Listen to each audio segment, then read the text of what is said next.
திருச்சிற்றம்பலம்.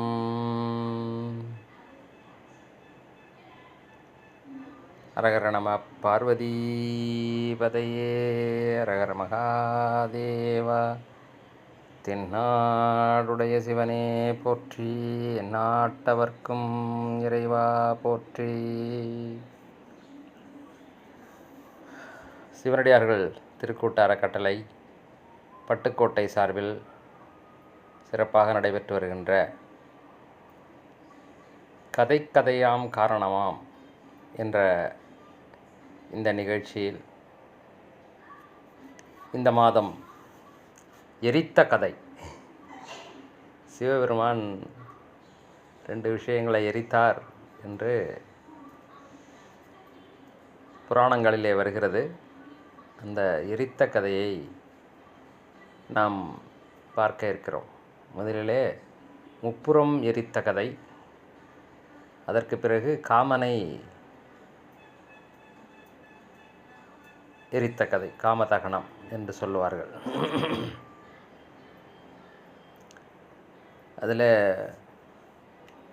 முதலிலே முப்புறம் எரித்த கதையை பார்த்து விடுவோம். அதற்கு பிறகு காமதகனத்தை பற்றியும் பார்க்கலாம்.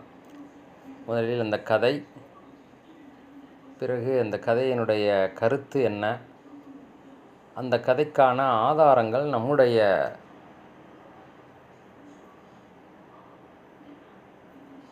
பிரமாண நூல்களான திருமுறை மற்றும் திருமறைகள், அதாவது 12 திருமுறைகள் மற்றும் 14 சாத்திரங்களிலே எங்கே குறிப்பிடப்பட்டிருக்கிறது என்கின்ற விவரங்களை, எனக்கு தெரிந்த விதைகளை உங்களோடு ஆதாரமாக தந்து இந்த நிகழ்ச்சியை நிறைவு செய்வோம். நிகழ்ச்சியை தொடங்கும் விதமாக விநாயகப் பெருமானை வணங்கிக் கொள்வோம். திருச்சிற்றம்பலம்.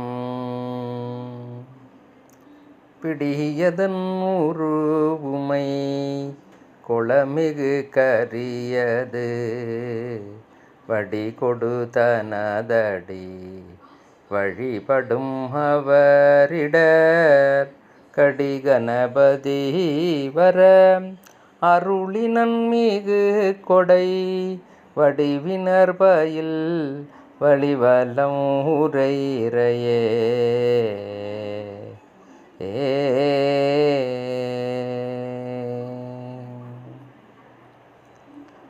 பூவார் மலர் கொண்டு அடியார் தொழுவார் புகழ்வார் வானோர்கள்.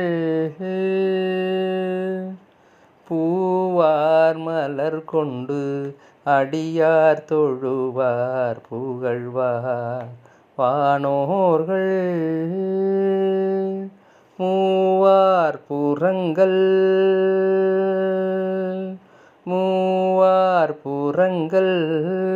எரித்த அன்று, மூவார் புறங்கள் எரித்த அன்று மூவர் கருள் செய்தார் தூமாமழை நின்று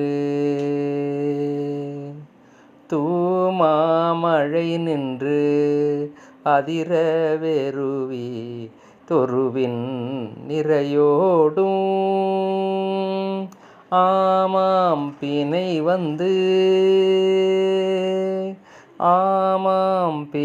வந்து அனையும் சாரல் அண்ணாமலையாரே.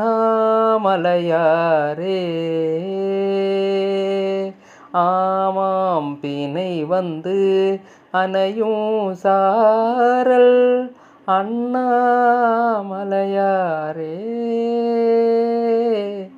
அண்ணாமலையாரே.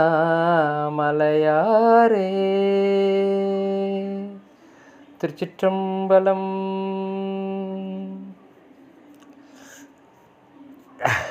கொஞ்சம் ரசித்து பாடினோடனே நிறைய பாடிட்டேன் நான். நன்றி. இந்த திரிபுரம் எரித்த கதை என்பதை பற்றி ஒரு சுருக்கமாக, உங்களுக்கு எல்லாருக்கும் தெரிந்த கதை தான் என்றாலும் ஏதோ எனக்கு தெரிந்த மாதிரி சொல்லுகிறேன். இதை பற்றி நல்ல விரிவாக விளக்கமாக சொல்லணும் என்று ஆசைப்பட்டு தேடிய போது மத்ஸ்ய புராணம், அந்த புராணத்தினுடைய கதையே கொஞ்சம் செம டப்பாவாக தெரிஞ்சிச்சுது.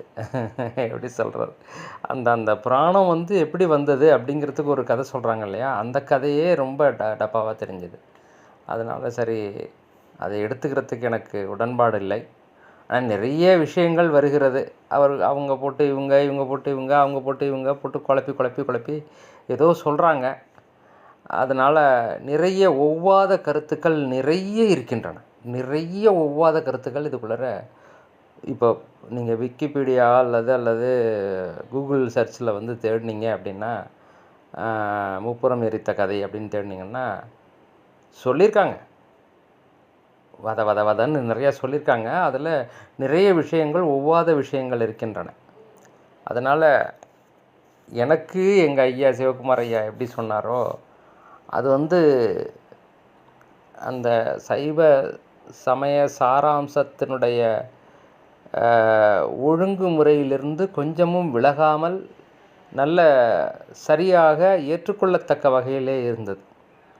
சில விஷயங்கள்லாம் வந்து இவங்க நிறையா இவங்களுடைய கற்பனையாக சேர்த்துருக்காங்க நிறையா. ப்ராபபிளி அந்த புராணத்திலே கூட அப்படி இருக்குதான்னு எனக்கு தெரியல. ஆனால் நமக்கு ஆதாரம் அப்படிங்கிறது வந்து பார்த்திங்கன்னா நம்முடைய திருமுறைகள் தான்.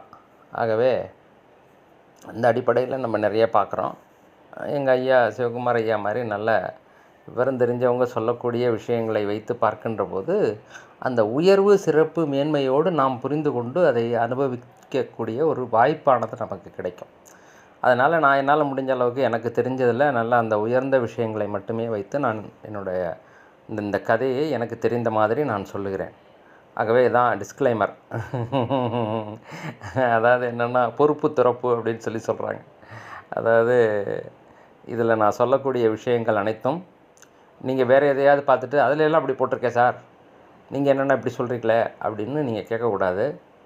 ஏனென்றால் நான் சொல்லக்கூடிய கதை என்பது எங்கள் ஐயா சிவகுமார் ஐயா சொன்ன கதையினுடைய அடிப்படை மற்றும் நான் படித்து உணர்ந்து கொண்டு எனக்கு பெருமான் எப்படியெல்லாம் அதை உணர்த்தினாரோ அந்த மாதிரி நான் தருகிறேன்.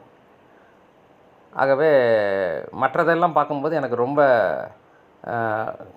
இதுகள் தவறுகள் இருந்தது. அதெல்லாம் நான் சொல்கிறேன். நான் இடையில கதையை சொல்லும் போதே சொல்கிறேன். அதுக்காக முன்கூட்டியே இந்த கருத்தை நான் பதிவு செய்து கொள்ள விரும்புகிறேன். தாரகாசுரன் 3 அசுரர்கள் இருந்தார்கள், உங்களுக்கு தெரியும். கஜமுகாசுரன், சிங்கமுகாசுரன், தாரகாசுரன் இருந்தார். தாரகாசுரனை வந்து முருகப்பெருமான் வதம் செய்கிறார் அப்படின்னு சொல்கிறாங்க. அவருடைய மகனாக இருக்கக்கூடிய 3 பேர், தாரகாட்சன், கமலாட்சன், வித்யுன்மாலி அப்படின்னு அந்த 3 பேரும் நம்மளை காத்து கொள்ள வேண்டும் என்பதற்காக இறைவனிடத்திலே கடுமையான தவத்தை செய்து சாகா வரத்தை பெற வேண்டும் என்று விரும்புகிறார்கள். பிரம்மாவை நோக்கி தவம் செய்யும் போது பிரம்மா வந்து அவருக்கு அந்த தவத்தை மெச்சி அவங்க வந்து என்ன வர வேண்டும்னு கேட்குறாரு. எங்களுக்கு இரவாத வர வேண்டும். இரவாத வரம் எங்களுக்கே கிடையாது தம்பி. எங்களுக்கே ஒரு அளவு இது முடிஞ்ச உடனே நாங்களே வந்து பை சொல்லிட்டு போய்த்தான் ஆகணும். அதனால் நாங்கள் இரவாத வரம்லாம் கொடுக்க முடியாது. சிவபெருமான் அதுவும் ஒரே ஒரு ஆளுக்கு தான் கொடுத்தாரு, அந்தகாசுரனுக்கு. அதுக்கு பிறகு அவன் ரொம்ப தொந்தரவு பண்ணுறான்னு சொல்லிட்டு சாகா வரம் யாருக்கும் கொடுக்கக்கூடாதுன்னு சொல்லி அவருக்கே நாங்கள் வந்து ஸ்டாப் தடை உத்தரவு போட்டு ஸ்டே ஆர்டர் வாங்கி வச்சுருக்கோம். அவரே இப்போ யாருக்கும் கொடுக்குறதா இல்லை. அதனால் சாகா வரம்லாம் கொடுக்குற மாதிரி இல்லை தம்பி, வேறு ஏதாவது வரங்கள் இருந்தால் கேளுங்கன்ட்டு. சரி, ஓகே, எங்களுக்கு 3 பேருக்கும் 3 கோட்டைகள் வேண்டும். சரி, தந்தோம். அந்த கோட்டைகள் பறக்கக்கூடிய கோட்டைகளாக இருக்க வேண்டும். நாங்கள் நினைத்த இடத்திலே நினைத்த மாத்திரத்தில் நினைத்த இடத்துக்கு போயிட்டு எங்கே வேணாலும் போய் இறங்கலாம், எங்கே வேணாலும் கிளம்பி போயிட்டே இருக்கலாம். அது மாதிரி பறக்கும் கோட்டைகளாக வேண்டும். தந்தோம். இந்த கோட்டைகள் 3ம் ஒரே நேர்கோட்டில் வருகின்ற போது ஒரே அம்பால் எய்தால் மட்டுமே எங்களை அழிக்க முடியும். இந்த 3 கோட்டைகளும் ஒரே நேர்கோட்டில் வருகின்ற போது ஒரே அம்பால் எய்து தான் எங்களை அழிக்க முடியும். இப்படி ஒரு வரம் வேண்டும்னு சொல்லி கேட்டாங்க. தந்தோம் அப்படின்னு சொல்லி கொடுத்துட்டார். இதுதான் நான் புரிந்து கொண்டது.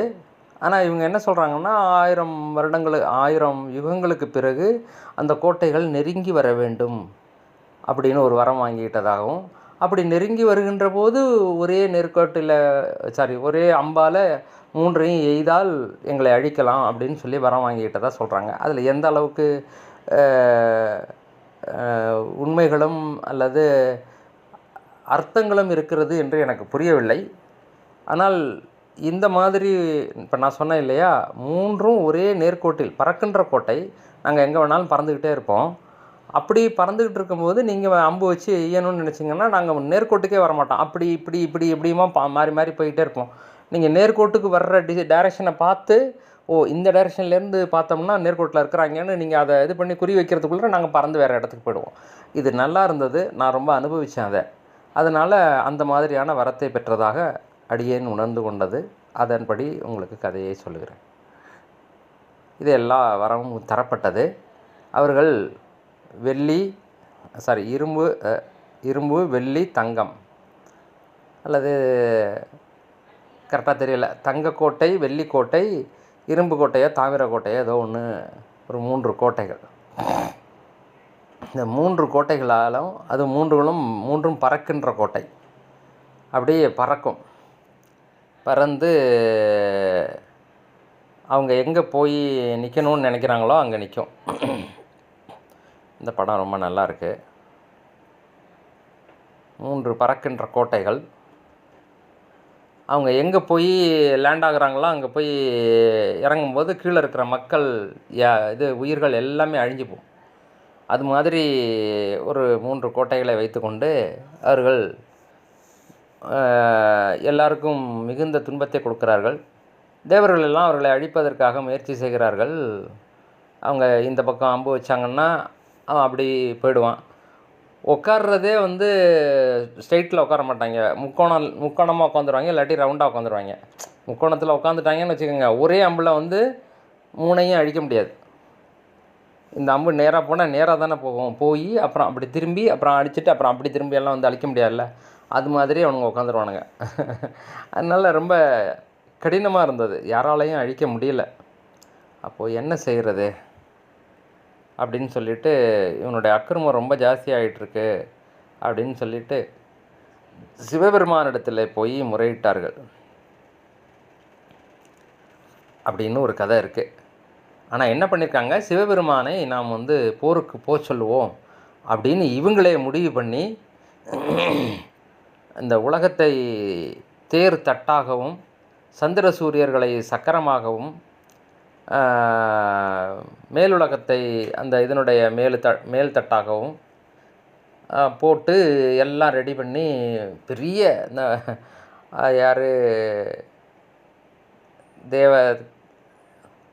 அது தச்சனா அவரை வச்சு அதெல்லாம் செஞ்சிட்டாங்க. செஞ்சு ரெடி பண்ணிவிட்டு போய் சொல்லுவோம், போய் அவர்கிட்ட சொல்லி அதுக்கு பிறகு ரெடி பண்ணுறதுக்கு எல்லாத்தையும் ரெடி பண்ணிவிட்டு போவோம். அப்படி தான் நான் புரிந்து கொண்டது, நான் கேள்விப்பட்டது, புரிந்து கொண்டது. தேரெல்லாம் ரெடி பண்ணியாச்சு. அதே மாதிரி அவங்களையெல்லாம் இது பண்ணணும் அப்படின்னா சின்னோண்டு வில்லால் எல்லாம் விட முடியாது. அதனால் மேருமலையை வில்லாக வளைத்து கொள்ளட்டும் பெருமான் என்று மேருமலையை வாசுகிங்கிற பாம்பை கட்டி அவர் வில்லாக வளைத்து கொள்ளட்டும் அப்படின்னு சொல்லி அவங்க முடிவு செய்கிறாங்க. இதற்கு ஒரு படம் ஒன்று கிடைத்தது, ரொம்ப அருமையாக இருந்தது. அது மைசூர் கோல்டு பெயிண்டிங்ஸ் அப்படின்னு சொல்லிட்டு பண்ணியிருக்காங்க. ரொம்ப நல்லா இருக்குது அந்த இதெல்லாம் தேவர்களே முடிவு பண்ணுறாங்க. அப்படி தான் நான் புரிந்து கொண்ட கதை. ஆனால் இந்த கதைகளில் என்ன சொல்கிறாங்கன்னா, நீங்கள் தேரை இப்படி ரெடி பண்ணுங்கள், நான் போர் புரிகிறேன்னு சொல்லி சாமிக்கு சொன்னதாக சொல்கிறாங்க. அவரை கேட்டு அவர் சொல்கிற மாதிரி செஞ்சால் அதுக்கு பிறகு அச்சு முறியறதுக்கு வேலையே கிடையாது. ஆனால் இது எல்லாமே தேவர்களே முடிவு பண்ணி அவங்களே இதெல்லாம் ரெடி பண்ணி அப்புறமா போய் பெருமானிடத்தில் கேட்குறாங்க, பெருமானே இவங்களுடைய தொந்தரவு ரொம்ப மோசமாக இருக்குது, அவங்கள எங்களால் அழிக்க முடியல, நீங்கள் தான் வந்து அழிக்கணும். ஏப்பா காக்கிறதுக்குன்னு ஒருத்தர் இருக்கிறாரு, அவரை வச்சு காத்துக்க வேண்டியதுன்னு. இல்லை எங்களால் முடியலை, அழிக்கிற கடவுளாகிய நீங்கள் வந்து தான் எல்லோரையும் அழிக்கணும் அவங்களெல்லாம் அப்படின்னு சொல்லி கேட்டவொடனே, சரி நீங்கள் கூப்பிடுறீங்க வர்றேன் அப்படின்னு சொல்லிட்டு சுவாமி அம்பாலோடு புறப்பட்டு வருகிறார். அந்த காட்சி தான் ரொம்ப அற்புதமான காட்சி. திரிபுராந்தகர் அப்படின்னு சொல்லிட்டு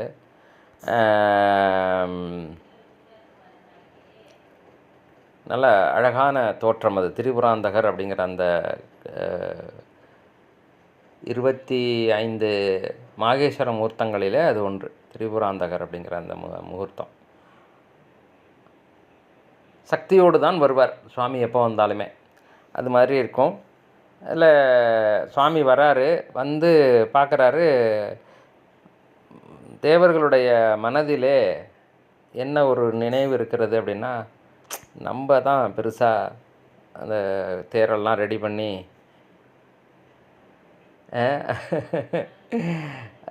கொடுத்துருக்குறோம். அந்த அம்பு கூட அதில் எய்வதற்கான அம்பு எப்படி செய்திருப்பாங்க அப்படின்னா, இந்த படத்தில் நல்லா அழகாக போட்டிருக்காங்க. அதாவது முன்னாடி வந்து அக்னி இருக்கும், ஏன்னா போய் எரிக்கணுங்கிறதுக்காக. நடுத்தண்டில் வந்து விஷ்ணு இருப்பார், பின்னாடி அந்த அம்புனுடைய பின்புறத்தில் வந்து வாயு இருக்கும், த்ரஸ்ட்டு தள்ளுறதுக்கு. அந்த மாதிரி நல்ல சிறப்பான அம்பை ரெடி பண்ணி, சரி எந்த வில்லுப்பா யூஸ் பண்ணிக்கிறது? மேருமலையை வில்லாக எடுத்துக்கோங்க சாமி. மலையை எப்படியா வில்லாக வளைக்கிறது? நீங்கள் வளைச்சிக்கலாம் சாமி, செய்யலாம் அப்படின்ட்டு இந்த படத்தில் ரொம்ப அழகாக செய்திருக்காங்க. அந்த மேருமலையை வில்லாக வைத்து கொண்டார் அப்படின்னு சொல்லிட்டு, மேருமலை அந்த இதை வந்து நல்ல பெரிய பச்சை கலரில் இதுவாக காமிச்சிருக்காங்க. நிறைய மரம் செடிகளோடு இருக்கிற மாதிரி வாசிங்கிற பாம்பை வந்து அதில் சுற்றி அதில் பிடிச்சி அதிலேருந்து தான் அவர் விடுறாரு அப்படிங்கிற மாதிரி பண்ணியிருக்காங்க. அதில் தேரோட்டியாக நான்முகனும் தேர் குதிரைகளாக வேதங்களும் இருக்கிறதாக புராணத்திலே சொல்லப்படுகிறது. சாமி போய் மேலே காலை எடுத்து வைக்கிறாரு, வச்ச உடனே தேர் அச்சு முறிஞ்சு போச்சு. அதுக்கு இவர் கூட சொல்லுவார், அதுக்கு தான் பிள்ளையார் படம் போட்டு இந்த இதை காமிச்சிருக்காங்க. அச்சிவன் உரைரதம் உப்புறம் எரி செய்த அச்சிவன் உரைரதம் அச்சது பொடி செய்த அதிதீரா அப்படின்னு சொல்லி திருப்புகழில் அருணகிரிநாத சுவாமிகள் பாடியிருப்பார். அந்த மாதிரி அந்த அச்சு இற்று போன இடம்தான் அச்சிறுபாக்கம், அதான் இப்போ அச்சிறுபாக்கம்னு சொல்கிறாங்க அப்படின்லாம் கதை நிறைய சொல்லப்படுகிறது. இருக்கட்டும், வச்சுக்குவோம், அதெல்லாம் ஒரு பக்கம் வச்சுக்குவோம், நம்ம கதைக்கு வருவோம். அப்படி தேர் மேலே ஏறின உடனே அச்சு முறிந்த உடனே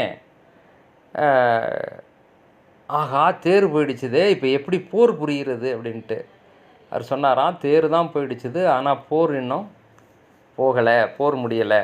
தேர் தான் முடிஞ்சு போச்சுது, ஆனால் போர் இன்னும் முடியலை அப்படின்னு சொல்லிட்டு. அப்போது நீங்கள் மேலே ஏறி போர் புரிவதற்கு ஏதாவது ஒரு இது வேணும் இல்லையா? உங்களுக்கு பிடித்தமான நந்தி வாகனமாக நான் இருக்கிறேன்னு சொல்லி திருமால் வந்து நந்தி வாகனமாக மாறி சிவபெருமானை தாங்கி கொண்டாராம்.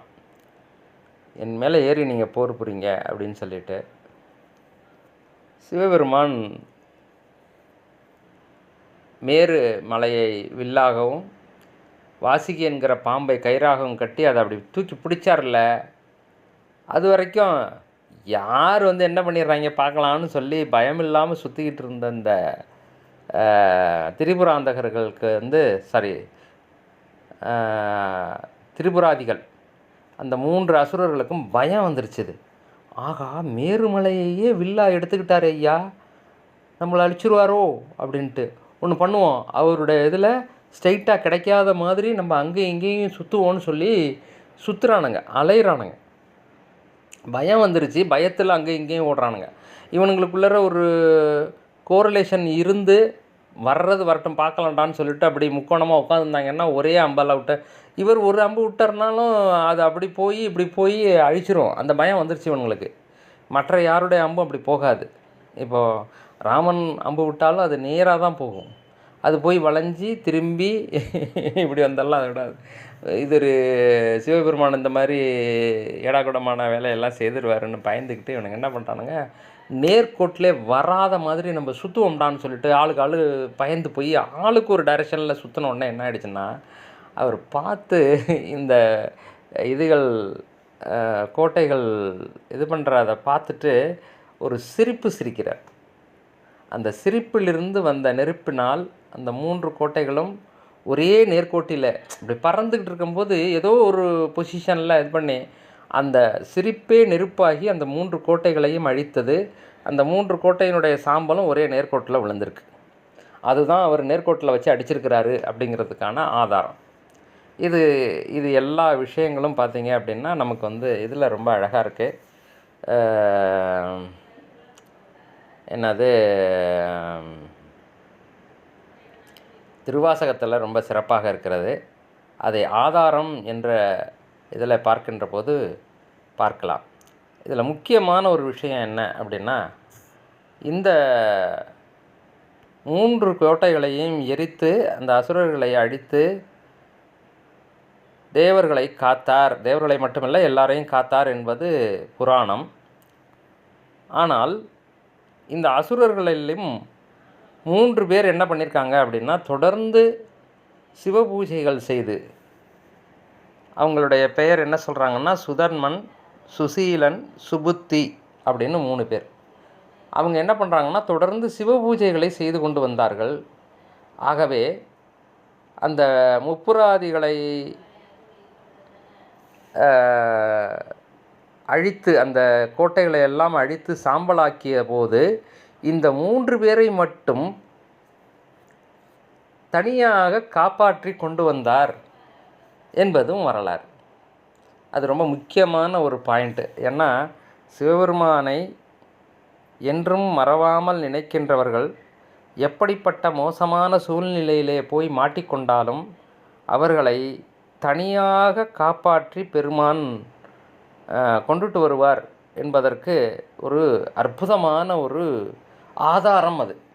இந்த இதுகளில் சொல்லப்பட்டிருக்கக்கூடிய விஷயத்தில் அதையும் நான் வந்து எங்கே சொல்லப்பட்டிருக்கிறது அப்படிங்கிறத நான் சொல்கிறேன். நான் ஏன்னா இப்போ நம்ம பூவார் மலர் கொண்டு பாடும்போதே அது வந்தது. 3 புறங்கள் எரித்த அன்று மூவருக்கு அருள் செய்தார். நான் முதல்ல என்ன நினச்சிருந்தேன்னா, 3 பேர்னா பிரம்மா, விஷ்ணு மற்றும் உருத்திரர், அவர்களுக்கு பதியாக இருக்கக்கூடிய பெருமான் அருள் செய்தார் அப்படின்னு தான் நினச்சேன். அப்படி இல்லை, அந்த 3 பேர் யார் வந்து தொடர்ந்து விடாமல் சிவபெருமானை பூஜித்து வந்தார்களோ அவர்களை மட்டும் காத்து,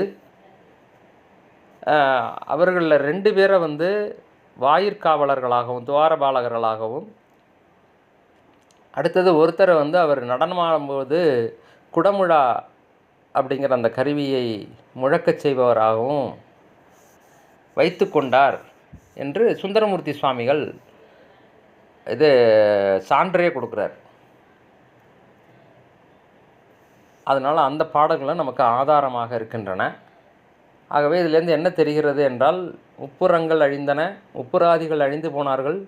ஆனால் அங்கே இருந்த 3 சிவ பக்தர்கள், அடியார்கள்,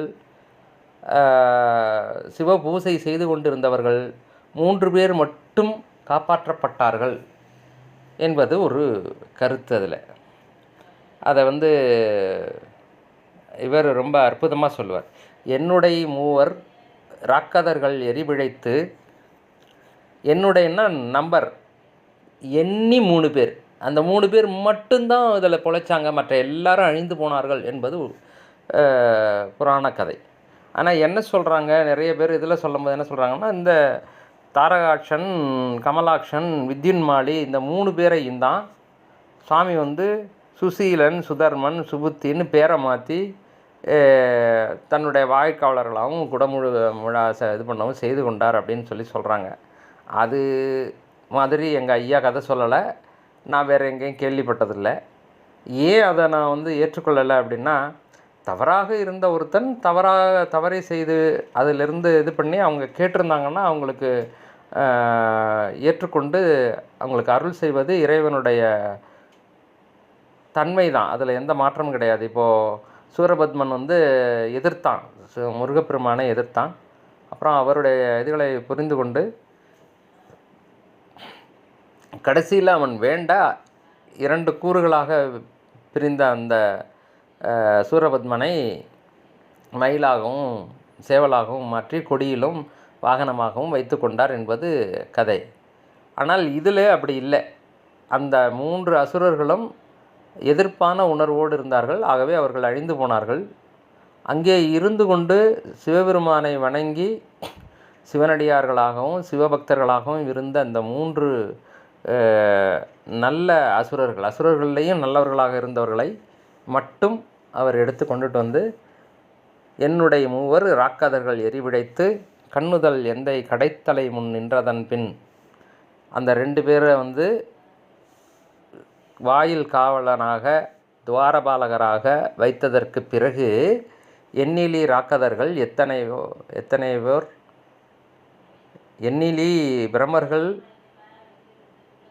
பிரமர்களும் மண்மேசை மால் பலர் மாண்டனர்கான் அப்படின்னு சொல்லி வரும். நான் அந்த ஆதாரம் சொல்லுகின்ற போது அதை சொல்கிறேன். நான் அதுக்கு என்ன விளக்கம் அப்படின்னு சொல்லிட்டு. ஆக எதற்காக இதை நான் குறிப்பிடுகிறேன் என்றால், இந்த முப்புரங்களை எரித்த வரலாற்றிலே 3 பேர் பிழைத்து பெருமானுக்கு சேவகம் செய்யக்கூடியவர்களாக ஆனார்கள். அவர்கள் தொடர்ந்து சிவபூஜை செய்து வந்த அசுரர்கள், சிவனடியார்கள். அசுரர்களிலும் சிவனடியார்களாக இருந்திருக்கிறார்கள்.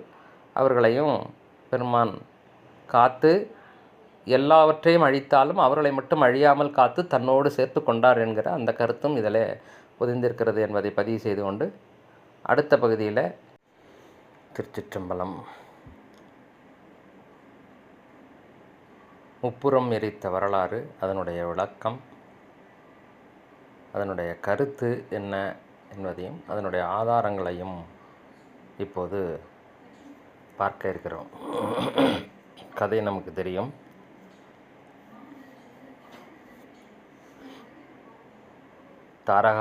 தாரகாசுரனுடைய மகன்களாகிய தாரகாட்சன், கமலாட்சன், வித்யுன்மாலி அவர்கள் பண்ணி நம்ம இப்போ அந்த கதையை பார்த்தோம்.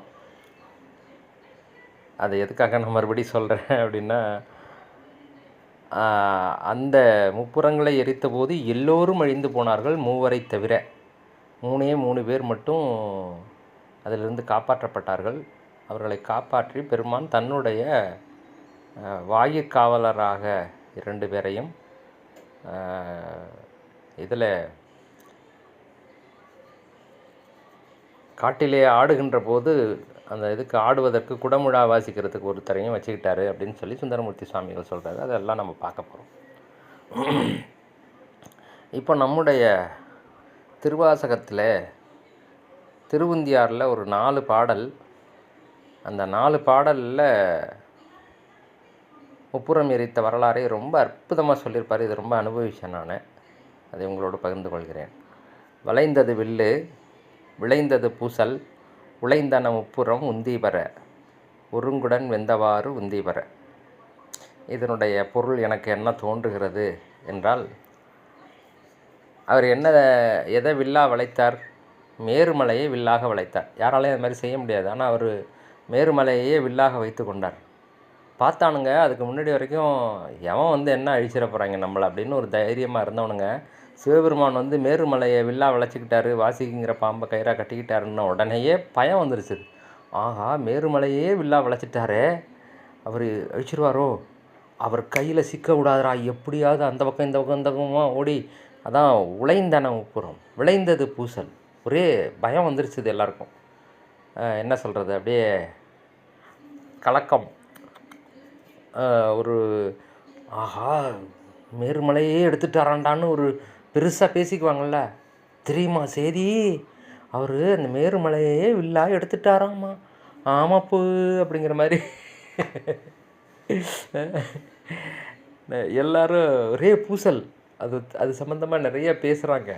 உடனே பயந்து போய் உழைந்தன முப்புறம். அது வரைக்கும் நேர்கோட்டில் வராத மாதிரி ஒரு முக்கோணம் மாதிரி உட்காந்துருப்பாங்கன்னு வச்சுக்கோங்களேன். இது என்னுடைய கற்பனை தான். அவன் அப்படி தானே வரவாங்க, நான் ஒரே கோட்டில் அடிக்கணும் அப்படின்னு சொல்லிட்டு அது மாதிரி உட்காந்துருந்தவன் இப்போ பயம் வந்துருச்சுது. என்னமோ பண்ணுவார், அவர் இது என்னது மேருமலையே வில்லா வளைச்சிட்டாரு, அதனால் அவர் கையில் கிடைக்காத மாதிரி அந்த பக்கம் இந்த பக்கமாக ஓடணுன்ட்டு. அடுத்த பாடல் ஈரம்பு கண்டிலம் ஏகம்பர் தங்கையில் ஓரம்பே முப்புறம் உந்தி வர. அந்த நீங்களே சொல்லுங்கள், இது வந்து ஒரு ரொம்ப இதான ஒரு விஷயம். ஓடிக்கிட்டு இருக்கக்கூடிய பறந்துக்கிட்டு இருக்கக்கூடியதை வந்து கரெக்டாக குறி வச்சு ஒரே டைரெக்ஷனில் வரும்போது அடிக்கணும். அதுக்கு ஒரு அம்பு தான் எடுத்துக்கிட்டார், 2 அம்பு கூட எடுத்துக்கல. ஏன்னா ஒன்று மிஸ் ஆனிச்சுன்னா இன்னொன்று வச்சு அடிக்கலாம் அப்படிங்கிறதுக்காக இன்னொரு அம்பு கூட கொடுக்கல, ஒரு அம்பு தான் கொடுத்தாங்க. அதனால் ஈரம்பு கண்டிலம் 2 அம்பு எடுத்துக்கல, ஒரு அம்பு தான் எடுத்துக்கிட்டார். ஆனால் அதை கூட அவர் பயன்படுத்தலை. ஒன்றும் பெருமிகை உந்தி பெற, அதை கூட அவர் பயன்படுத்தவில்லை.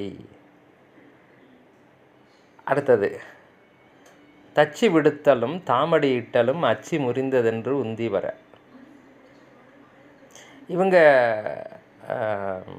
தேவர்கள் எல்லாம் ஒன்று கூடி இது என்னது பூலோகம் அப்புறம் கீழ் உலகம் எல்லாத்தையும் இதுக்கு தட்டாக போட்டு, அந்த தேருக்குண்டைய தட்டுகளாக போட்டு, சூரிய சந்திரர்களை இது தேருக்கு சக்கரமாக போட்டு, வேதம் 4 குதிரைகளாக பூட்டி, அப்படியெல்லாம் ரொம்ப படாடோபமாக செஞ்சுருந்தாங்க.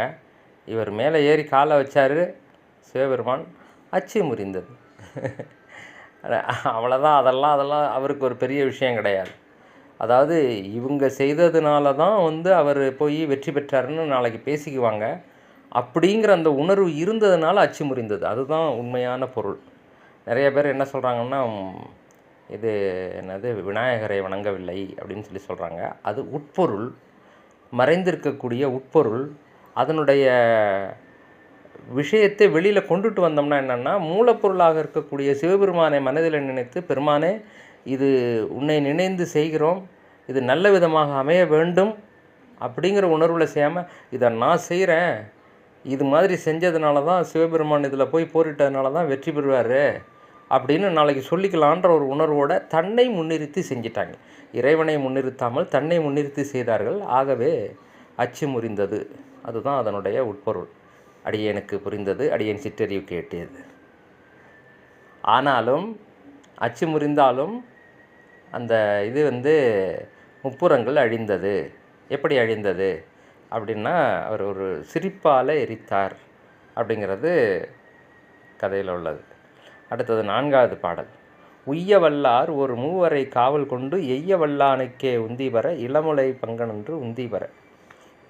அங்கே இருக்கக்கூடிய நல்லவர்களாக இருக்கக்கூடிய 3 பேரை மட்டும் உய்ய வல்லார், அவங்க மட்டும்தான் உய்ய வல்லார். மற்ற எல்லாரும் அழிந்து போக கடவர்கள். ஏன்னா அவ்வளவு தவறுகளும் தீமைகளும் செய்து கொண்டு இருக்கிறார்கள். இவங்க 3 பேர் மட்டும் அதுக்குள்ளேயே இருந்தாலும் சிவபெருமானை என்றும் மறவாது பூஜித்து வந்தார்கள். ஆகையினாலே அவர்களை மட்டும் காத்து மற்ற எல்லாரையும் அழித்தார். முப்புறங்களை அழிக்கின்ற போது எத்தனையோ கோடானு கோடி அசுரர்கள் அழிந்து போயிருப்பார்கள்.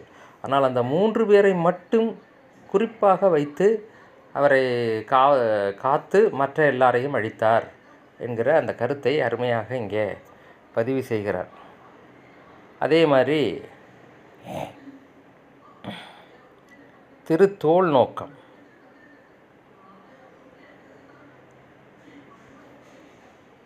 அதில் என்னுடைய மூவர்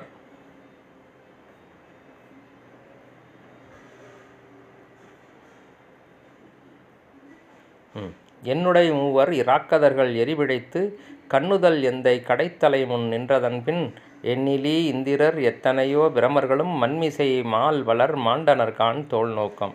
இது தோல் நோக்கத்தில் சொல்லக்கூடிய கருத்து. இதுவும் வந்து முப்புறம் எரித்த கதையோடு தொடர்புடையது.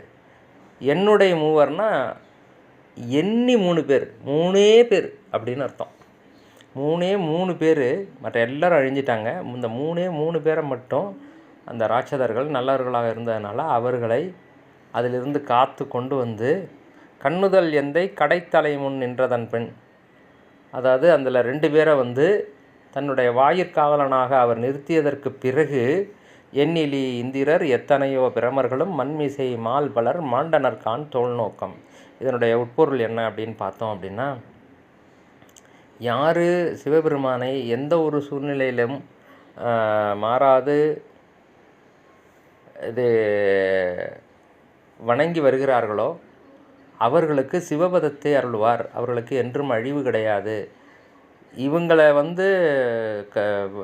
வாயிற்காவலராக நிறுத்தியதற்கு பிறகு எத்தனையோ இந்திரர், பிரம்மர்கள், மால் நிறைய பேர் இறந்து போயிட்டாங்க. அவங்களாம் இறந்துட்டாங்க, ஆனால் இவங்க இறக்கலை, அவங்க இருந்துக்கிட்டே இருக்காங்க. அதுதான் அதனுடைய பொருள். சிரஞ்சீவியாக தன்னுடைய சிவலோகத்திலே சிவபதவி கொடுத்து, சிவபதம் கொடுத்து அவங்கள அங்கே வச்சுக்கிட்டாரு அப்படிங்கிறது. இதுலேருந்து நமக்கு என்ன தெரியுது அப்படின்னா, நம்ம இப்படி மோசமான உலகத்தில் இருக்கோம், நிறைய தவறுகளை செஞ்சிட்ருக்குறோன்னு நம்ம மேலேயே செல்ஃப் பிட்டி, அதுதானே சுய பச்சதாபம்னு சொல்லுவாங்க. அந்த மாதிரியான ஒரு உணர்வை வைத்து கொள்ளாமல் நமக்கு உய்வதற்கான ஒரு உபாயம் என்று ஒன்று இருக்கிறது என்றால், அந்த முப்புறத்திலே இருந்த அசுரர்கள் கூட ஒழுங்காக சிவபெருமானை வணங்கி சிவபூஜைகளை தொடர்ந்து செய்து வந்த காரணத்தினால் எல்லோரும் அழிந்தாலும் அவர்கள் அழியாமல் சிவபதத்தை அடைந்தார்கள். அதே மாதிரி நாமும் அடையலாம் என்ற ஒரு நம்பிக்கையை கொடுப்பதற்கான ஒரு அற்புதமான விஷயமாக நான் பார்க்கிறேன். அடுத்ததாக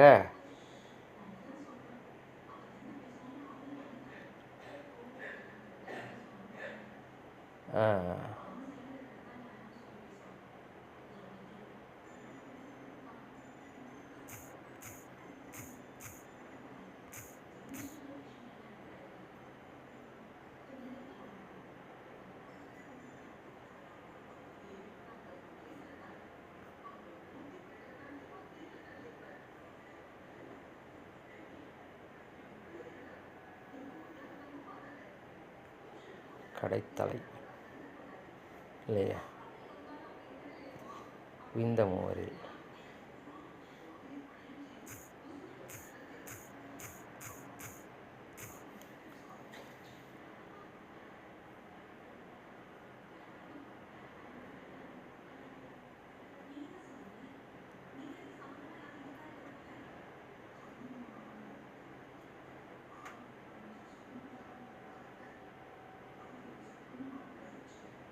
ஒரு நிமிஷம் பார்க்குறேன்.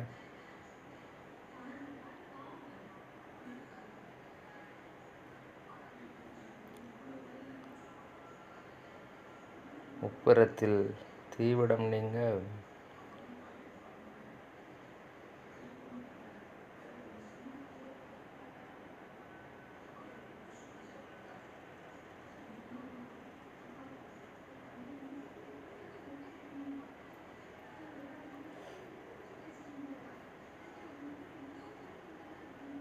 இல்லை, கிடைக்கல.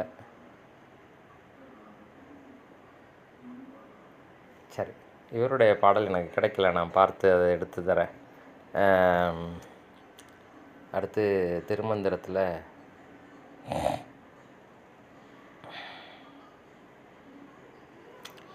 ஏழாம் திருமுறை தேடி பார்க்கலாம். மாற்றி தேடினா சமயத்தில் வருது, இல்லைன்றுச்சு.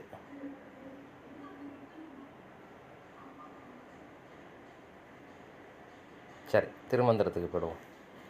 திருமந்திரத்தில் ரொம்ப அற்புதமாக சொல்லுவார் இந்த விஷயத்தை. இரண்டாம் தந்திரம்,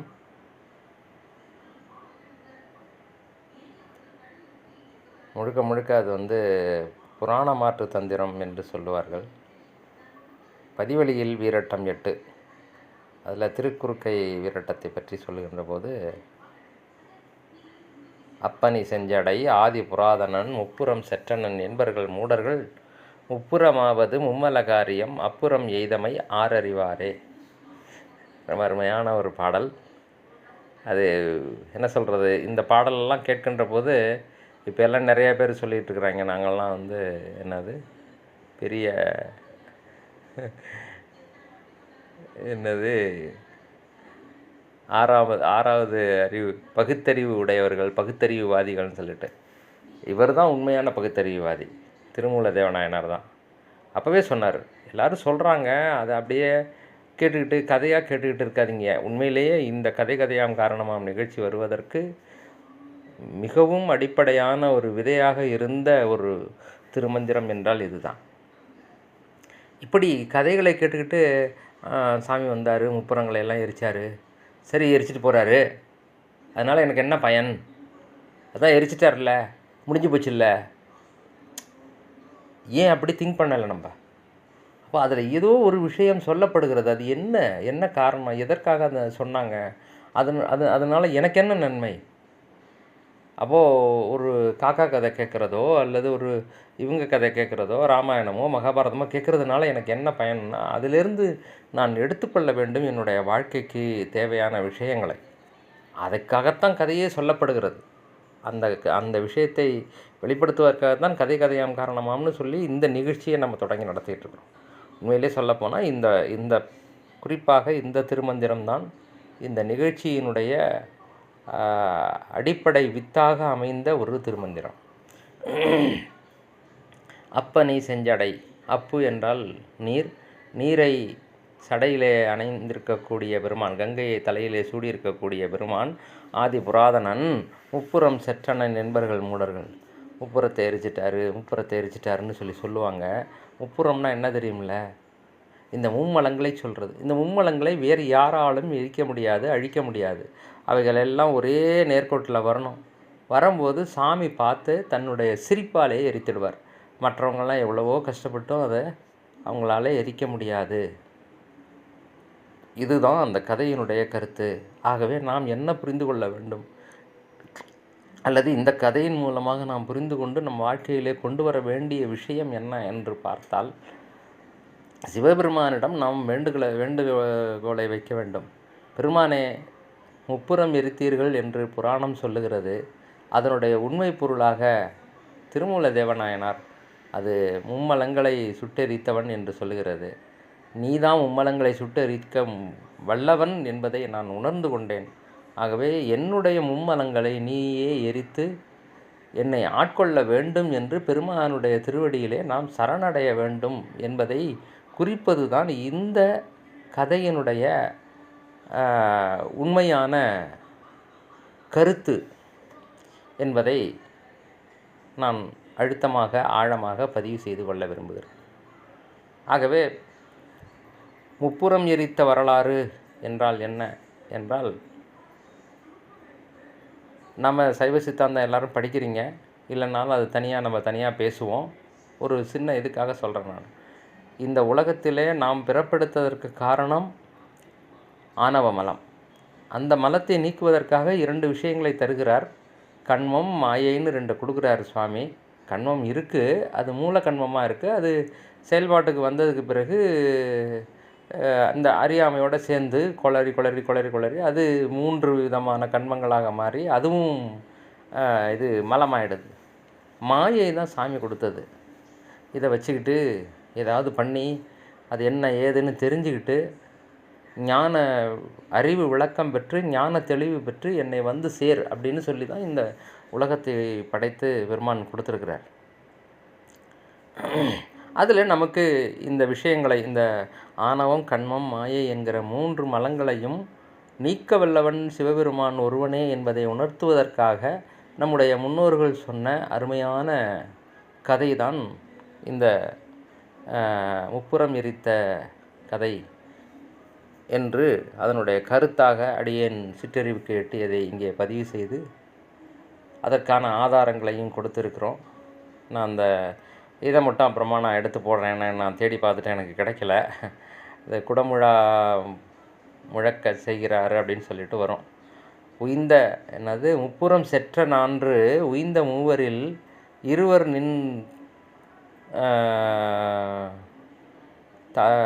கடைத்தலை காவலாக நின்ற பின் கரிகாட்டில் நீ ஆடும்போது குடமுழா முழுக்க செய்தமை அப்படின்னு சொல்லி அது அந்த மாதிரி ஒரு வார்த்தையோடு அவர் பாடியிருப்பார். இது சுந்தரமூர்த்தி நாயனார். அந்த பாட்டு 2-3 தடவை கேட்டிருக்கிறேன். ஆனால் அது எங்கே இருக்குதுன்னு எனக்கு தெரியல. நான் அதை தனியாக பதிவிடுறேன். இதுதான் முப்புறம் எரித்த வரலாறு, அதனுடைய கருத்து, அதற்கான ஆதாரம் நம்முடைய இதில் இருக்கக்கூடியது என்றும், அதனுடைய தொடர்புடைய அந்த மூவருக்கு அருள் செய்தது என்ற ஒரு கருத்தும் அதனுடைய உட்கருத்தும் என்ன என்பதையும் பெருமான் திருவருளால் இதுவரை நாம் கேட்டு மகிழ்ந்தோம். தாங்களும் அதை புரிந்து கொண்டீர்கள் என்றால் அடியேன் பாக்கியவான் ஆவேன். திருச்சிற்றம்பலம். கதை கதையாம் காரணமாம் நிகழ்ச்சியில் அடுத்ததாக மன்மதனை எரித்த கதை காமதகனம். அப்படி தான் எல்லோரும் சொல்கிறாங்க.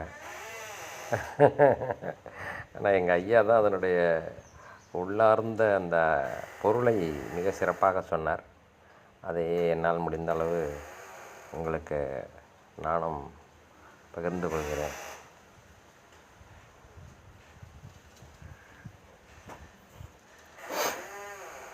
காமன் கிருபானந்த வாரியார் சுவாமிகள் ரொம்ப அழகாக சொல்வார். அவன் எல்லாருக்கும் காமன், அதனால் அவனுக்கு பேர் காமன் அப்படிம்பார். இங்கிலீஷையும் தமிழையும் வச்சு சொல்லுவார். காமம் என்றால் விருப்பத்தை தரக்கூடியவன். ஒரு ஆன்மா இந்த உலகத்திலே வந்து அது வாழ வேண்டும் என்றால் விருப்பம் என்ற ஒன்று இருக்க வேண்டும். அப்படி இல்லை என்றால் இது இந்த உலகத்திலே அதால் வாழ முடியாது. உங்களுக்கு தெரியாததில்லை, நான்லாம் ரொம்ப டீப்பாக அனுபவிச்சிருக்கேன். அதை அனுபவிச்சிருக்கேன்னா எப்படி சொல்கிறது, நான் அனுபவிக்கலை, அடுத்தவங்க அனுபவித்தது. அது இந்த என்ன சொல்கிறது, சிம்பத்தி எம்பத்தின்னு சொல்லுவாங்க. அது மாதிரி அவங்க அனுபவித்ததை பார்த்து அது எவ்வளவு கடினமானதாகவும் கஷ்டமானதாகவும் இருக்கும் அப்படின்றத பார்க்கின்ற போது அது மாதிரி ஒரு சில நிகழ்வுகள் நம்முடைய வாழ்விலே வருகின்ற போது இப்படி தானே நமக்கு இதுக்கே இப்படி இருக்கே, அவங்கெல்லாம் எவ்வளோ கஷ்டப்பட்டுருப்பாங்க அப்படின்னு நினைக்கின்ற போது இப்போ அந்த வாழ்க்கையானது ஒரு பிடிப்பு இல்லாமல் போகும். மனிதன் நன்றாக வாழ வேண்டுமென்றால் நல்ல வாய்க்கு ருசியாக சாப்பாடு கிடைக்கணும், 4 பேர் அவங்கள மனதார இது பண்ணி அவங்கள சந்தோஷமான வார்த்தைகளால் பேசணும். அப்படி இருந்தால் தான் இருக்கணும் அப்படிங்கிற உணர்வு வரும். சரியான சாப்பாடு இல்லை, அதை சாப்பிடக்கூடாது இது சாப்பிடக்கூடாதுன்னு டாக்டர் இது பண்ணிட்டாரு, எதுவும் சரியான இதுகள் கிடைக்கல, நல்ல விதமாகவும் அவங்க யாரும் அவங்கள இது பண்ணல, ஒரு மாதிரி நீங்கள் இருக்கிறதே கஷ்டம் தொந்தரவு அப்படிங்கிற மாதிரி நினைக்கிறாங்க அப்படின்னா அந்த உயிர் ரொம்ப நாளைக்கு இருக்க முடியாது. ஓ நமக்கு ஒன்றும் இல்லை அப்படின்னு ஒரு பிடிப்பில்லாத தன்மையில் போய் அது போயிடும். ஆக ஒரு உயிரானது உலகத்திலே ஒரு பிடித்தத்தோடு வாழ வேண்டும் என்றால் அதற்கு தேவையானது இந்த விருப்பம் என்கிற ஒரு பசை. இந்த பசை இல்லைன்னா அது ஒட்டாது, இந்த உலகத்தோடு ஒட்டாது.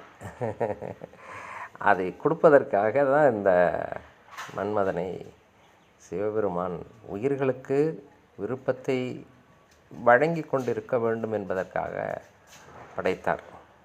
ஆகவே நம்முடைய புராணங்கள் மன்மதனை கிளி வாகனத்தில் வரக்கூடியவன், கரும்பு வில் வைத்திருக்கக்கூடியவன், 5 விதமான மலர் கணைகள், இந்த இதுகளில் மலர் கணைகள் வச்சுருப்பார் பாருங்கள்.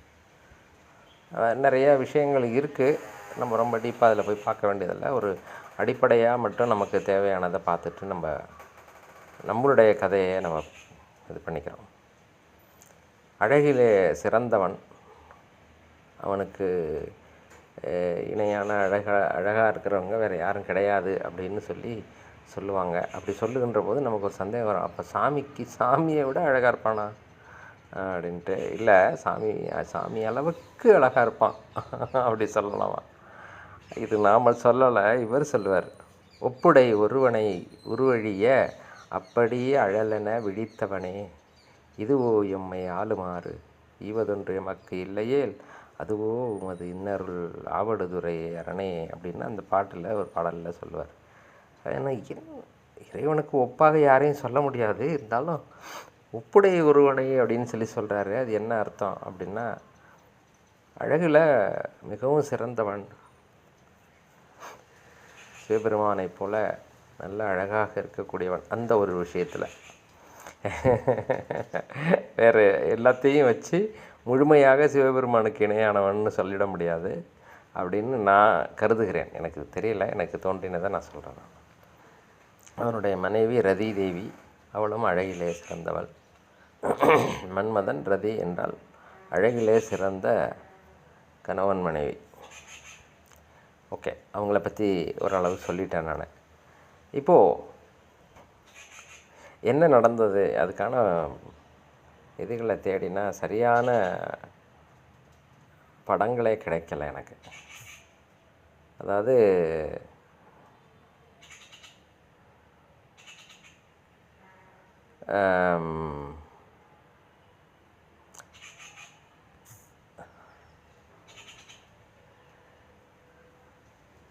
என்ன சொல்கிறது, இப்போது ஒரு விஷயத்த சொல்கிறேனே. அதாவது உங்களுக்கு எல்லாருக்கும் நம்ம எந்த கதையில் பார்த்தோம்? சரி, ஓகே, கந்தபுராணத்தினுடைய கதையே எடுத்துக்குவோம். அதுதான் காமதகனத்தினுடைய அடிப்படையாக வரக்கூடிய கதை. அதாவது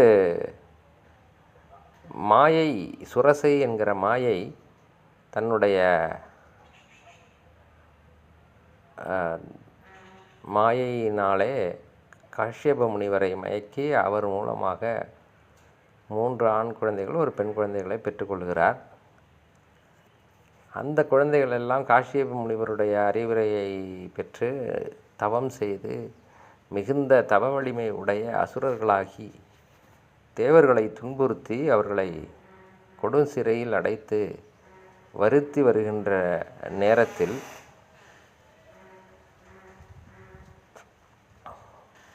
இதிலிருந்து விடுபடுவதற்கு என்ன வழி என்று பார்த்தால், சிவபெருமான் அம்பாளை மணந்து ஒரு மகவை தர வேண்டும். அந்த மகனின் மூலமாகத்தான் இந்த சூரபத்மன் அழிவான் என்று இருப்பதனால அவருக்கு சிவபெருமானுக்கு அம்பாள் மேலே மனம் போகும்படியாக, அம்பாளை நோக்கி அவருடைய மனம் போகும்படியாக செய்ய வேண்டும் என்று இவங்களெல்லாம் முடிவு பண்ணுறாங்க. இது நேரடியாக போய் தேவர்கள் எல்லாம் நேரடியாக போய் சொல்ல முடியாது. என்ன காரணம் அப்படின்னா, சுவாமி கைலையில் தவக்கோலத்தில் இருக்கிறாரு, தியான நிலையில் இருக்கிறாரு. 4 அறமுறைத்து கொண்டு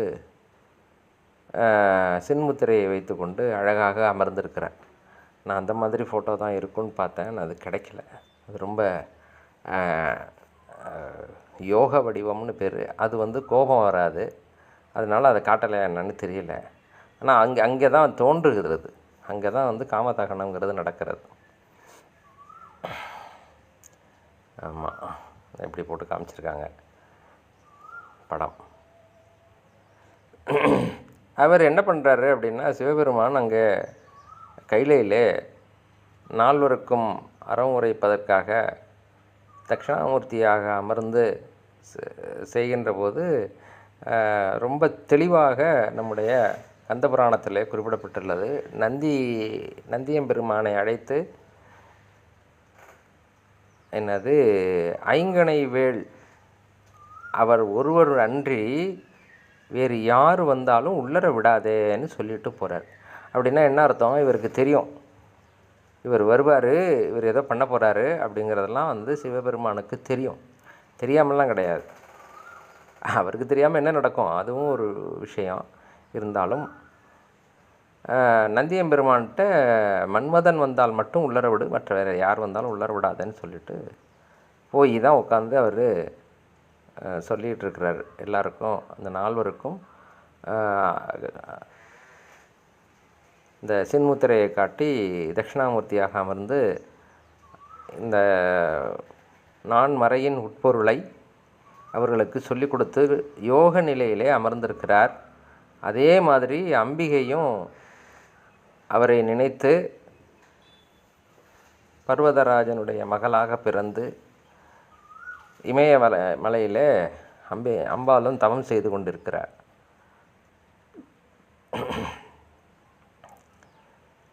அந்த நிலையில் இவங்க போய் அவருக்கு அம்பிகை மேலே விருப்பம் ஏற்பட செய்யும்படியாக இந்த 5 கணைகளையும் அவர் மேலே ஏவி இது பண்ண சொல்லுங்க அப்படின்னு சொல்லி முதல்ல தேவர்கள் எல்லாம் கூடி பேசி முடிவு செய்துட்டு மன்மதனை கூப்பிட்றாங்க. நீ ஒரு உதவி செய்யணும், தேவர்களை எல்லாம் காப்பதற்கு நீ ஒரு உதவி செய்யணும், சொல்லுங்கள், என்னால் முடிஞ்சதை நான் செய்கிறேன் அப்படின்னு சொல்ல, இப்போ சிவபெருமான் அங்கே யோக நிலையில் உட்காந்துருக்கிறாரு. அவர் மேலே போய் அம்பு எய்யணும், அப்படியே நடுங்கிடுறான். நான் யாரை வேணும்னாலும் ஆசைக்கு உட்படுத்துவேன். அது மன்மதன் பிரம்மாவுடைய மகன். என் தகப்பனை நான் ஆசைக்கு உட்படுத்துவேன். என்னுடைய பாட்டனாக இருக்கக்கூடிய திருமாலை கூட நான் ஆசைக்கு உட்படுத்துவேன். அதெல்லாம் எனக்கு ஒன்றும் பெரிய விஷயமே கிடையாது. ஆனால் எல்லாம் வல்ல பரம்பொருளாக இருக்கக்கூடிய சிவபெருமானுக்கு போய் ஆசையை உண்டாக்குறான்னா இது என்ன பழக்கம்? அது கெட்ட பழக்கம். No no no, not possible அப்படின்றான். அப்போது எல்லாரும் அவனை ரொம்ப இது பண்ணி தேவர்களை விடுவிக்கணும்னா இதுதான் வழி, இப்போ நாங்கள் யாருமே உள்ளர போக முடியாது, நீ ஒருத்தன் எல்லாரையும் மயக்கிடுவ, அதனால் நீ போகலாம் உள்ளர, போய் அவர் மேலே மலர்கணையை தொடு அப்படின்னு சொல்லி அனுப்பி வைக்கிறாங்க. அப்படிங்கிறது புராணம். மனமில்லாமல் ஒரு பயத்தோடையே அவன்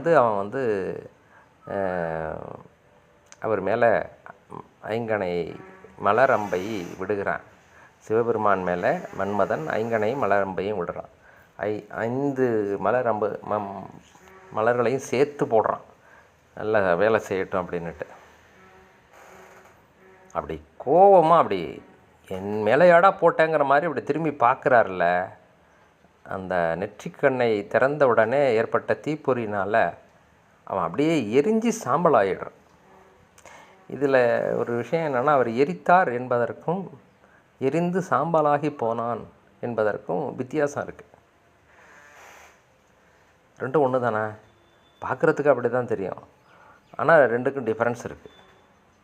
அதாவது ஒரு ஒரு நம்மளுடைய பேச்சு வழக்கிலே சொல்லுவோம் தெரியுமா, சே அவன் ஒரு கேள்வி கேட்டான்யா, அப்படியே நாக்கை பிடுங்கிட்டு செத்து போகிற மாதிரி இருந்துச்சு, அந்த வார்த்தை என்னை அப்படியே கொன்னுடுச்சு அப்படின்லாம் சொல்கிறாங்க பாருங்க. அது மாதிரி நடந்தது அங்கே. அவன் தான் சாம்பலாகி போனானே ஒழிய மற்றபடி அவனை எரிக்க வேண்டும் என்ற நோக்கத்திலே சிவபெருமான் பார்க்கவில்லை. ஆனால் அவன் சாம்பலாயிட்டான். இப்படி ஒரு தவறு செய்துட்டமேன்னு நினச்சி அந்த இதிலேயே அவன் தானே எரிஞ்சு சாம்பலாயிட்டான். அப்படி தான் நான் புரிந்து கொண்டது. உடனே ரதிதேவி அழுகிறா, இது மாதிரி பண்ணிட்டீங்களே சுவாமி அப்படின்ட்டு. கவலைப்படாதே, இது ஒரு சில காரணத்திற்காக இது நடந்தது. இனிமேல் இவனை தவறாக வேறு யாரும் பயன்படுத்தக்கூடாது என்பதற்காக என்னுடைய திருமணத்தின் போது உன் கண்ணுக்கு மட்டுமே தெரியக்கூடிய அனங்கனாக, அங்கம் என்றால் உடல், அனங்கன் என்றால் உடல் இல்லாதவன். அப்போது உடல் இல்லாத சூக்கும வடிவமாக உனக்கு மட்டுமே தெரியக்கூடியவனாக இருந்து அவன் செய்யக்கூடிய அந்த உயிர்களுக்கு காம இச்சையை தூண்டுகின்ற செயலை அவன் தொடர்ந்து செய்து கொண்டிருப்பான் என்று ரதிதேவிக்கு சுவாமி வரமளித்ததாக புராணங்கள் சொல்லுகிறது. அதுக்கு பிறகு எல்லோரும் நாங்கள் தான் தப்பு பண்ணோம், எங்களுக்காக அவனை எரிச்சிட்டிங்களே, அவனை இது பண்ணி கொடுங்கன்ட்டு மறுபடியும் எடுத்து கொடுத்தோன்னா இப்போ எல்லார் மேலேயும் இது போட சொல்லிக்கிட்டே இருப்பீங்க, இந்த வேலை பண்ணிக்கிட்டே இருப்பீங்க, அதனால் உங்கள் கண்ணுக்கு இனிமேல் தெரிய மாட்டான் அவன், பொங்கடான்ட்டார். சரி, அப்புறம் மறுபடியும் எல்லோரும் வேண்டின உடனே அம்பிகை மணந்து ஒரு குமரனை தர வேண்டும் என்று அவர்கள் வேண்ட, அதன்படி இவரும் போய் திருமணம் செய்து கொள்கிறார். அப்படிங்கிறது புராணத்தில் வரக்கூடிய தொடர்ச்சியான செய்திகள். இப்போது நமக்கு தெரிய வேண்டிய அல்லது இந்த இதில் நம்ம புரிந்து கொள்ள வேண்டிய ஒரு விஷயங்கள் என்ன அப்படின்னு சொல்லி பார்த்தோம் அப்படின்னா, இந்த கதை என்ன சொல்லுகிறது அப்படின்னா, சிவபெருமான் காமனை எரித்தார். ஆனால் அபிராமி பட்டர் நல்லாவே கிண்டல் அடிக்கிறார். கலாய்க்கிறதுன்னு சொல்லுவோம்ல, அதில் சிவபெருமானை அப்படி கலாய்க்கிறார்.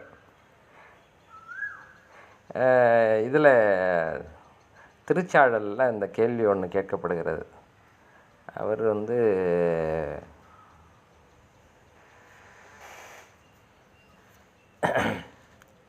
என்னது மலைமகளை உலகறிய தீவேட்டான் என்னுமது என்னேடி அப்படின்னு சொல்லி கேட்பார். கல்யாணம் பண்ணிக்கிட்டாரு, அதுக்கு என்ன அர்த்தம் அப்படின்னு சொல்லிட்டு அவர் அது மாதிரி கல்யாணம் பண்ணிக்கலைன்னா எல்லாமே வந்து என்ன சொல்கிறது, வேறு ஏதோ ஒரு இதில் வரும். அதை நான் காட்டுறேன், அது ஆதாரம் பார்க்கும்போது நான் சொல்கிறேன். நான் அதை அதாவது யோக இதி வீடுவர்கான் சாகழோ அப்படின்னு சொல்லி வரும். இவர் யோக நிலையில் இருந்துட்டார்னா இந்த உலகம் எல்லாமே யோக நிலைக்கு போய்டும். யோக நிலைக்கு போயிடுச்சுன்னா ஃபர்தராக வந்து தொடர்ச்சியாக மனித இனப்பெருக்கம், மனிதன்னு இல்லை, உயிர்கள் இனப்பெருக்கமே அடையாது. எல்லாமே யோக நிலையில் இருக்கும். எல்லாம் வல்ல பரம்பொருளாகிய சிவபெருமானே யோக நிலையில் இருக்கிறாருன்னா எல்லாமே யோக நிலைக்கு போயிடுச்சுன்னா அதுக்கு பிறகு ஃபர்தராக எதுவுமே உற்பத்தி ஆகாது, அவ்வளோதான், முடிஞ்சிடும். அதனால தான் வந்து அந்த மாதிரி செஞ்சாங்க அப்படிங்கிறதும் ஒரு கருத்து இருக்கிறது. அவருக்கு அந்த இதை கொடுக்கணும் அப்படின்னு சொல்லிட்டு. ஆனால் இந்த கதையினுடைய சரியான புரிதலும் உட்கருத்தும் என்ன என்றால், சிவபெருமான் இந்த ஐம்புலன் ஆசைகளுக்கு அப்பாற்பட்டவர். அவரை அதுக்குள்ளார அடக்க முடியாது. காமன் என்பவன் 5 கணைகளை வைத்திருக்கவன். அது வந்து ஐம்புல ஆசைகளை தூண்டுவதற்கான கணைகள். ஒவ்வொரு புலனிச்சையையும் தூண்டிவிட்டு அதன் மூலமாக அவனை வந்து இந்த உலகத்தில் இருக்கச் செய்து மேற்கொண்டு இறைவனை நோக்கி வரச் செய்வதற்கான ஒரு கருவியாக அவரை வச்சிருக்கிறார். சிவபெருமான் தான் வச்சிருக்கிறார் அவரை. ஆக இதுதான் முக்கியமான பாயிண்ட்டு. அதனுடைய உட்பொருள், கருத்து மற்றும் அதற்கான ஆதாரங்களை பற்றி பார்க்க இருக்கிறோம். கதைப்படி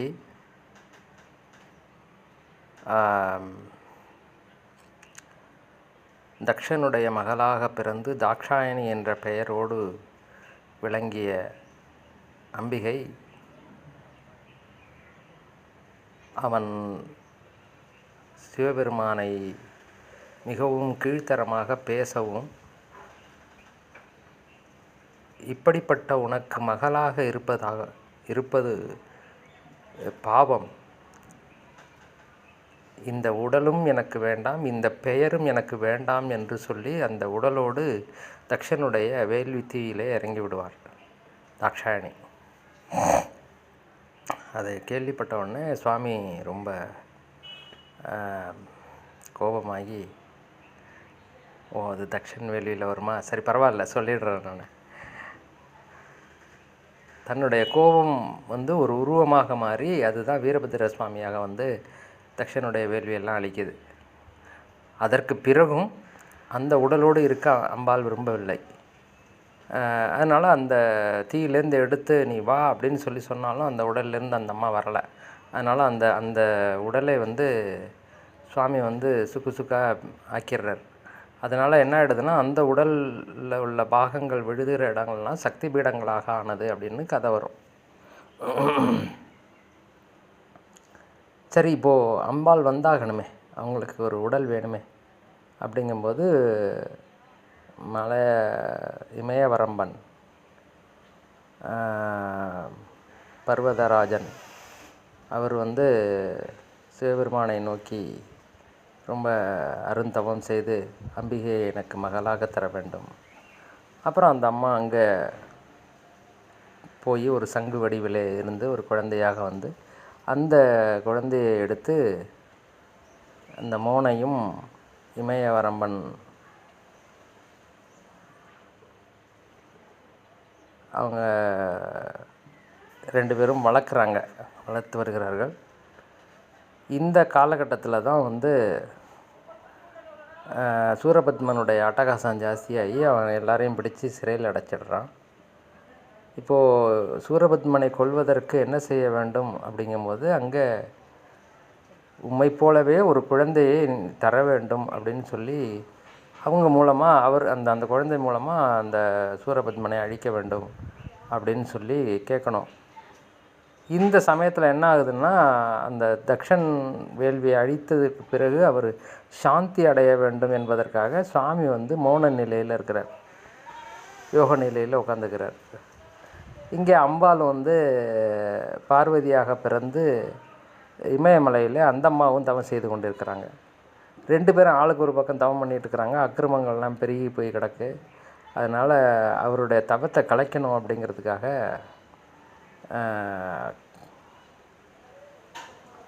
நம்ம காமனை ஏவி அவர்கிட்ட போய் சொல்லி, நீ போய் பெருமான் மேலே அம்புகளை எய், உன்னுடைய அந்த இச்சையை உண்டாக்கக்கூடிய அம்புகளை எய்தால் அவர்